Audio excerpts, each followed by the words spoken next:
નમસ્કાર મિત્રો, અમારી ચેનલમાં તમારું સ્વાગત છે। અત્યારે હાલની સૌથી મોટી અને દુઃખદ ખબર સામે આવી રહી છે।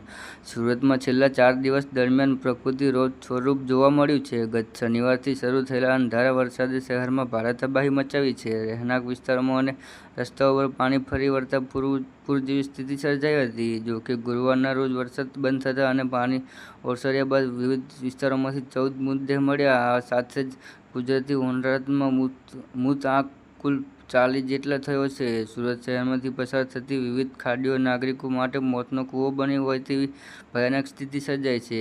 ખાડીઓ ઓવરફ્લો થતાં શહેરમાં જળબંબાકાર સર્જાયો હતો। આ ગંભીર સ્થિતિમાં ભેસ્તાન, લિંબાયત, ડિંડોલી, ભાલક, પાટિયા, સરોલી, અમરેલી, સરથાણા અને પુના વિસ્તારમાંથી ગુરુવારના રોજ કુલ 14 મૃતદેહ મળી આવ્યા હતા। જી હા મિત્રો, તમને એ પણ જણાવી દઈએ કે આ હતા આજના તાજા સમાચાર, અને અમારી ચેનલ પર નવા હો તો લાઇક, શેર અને સબસ્ક્રાઈબ કરી દેજો। ધન્યવાદ।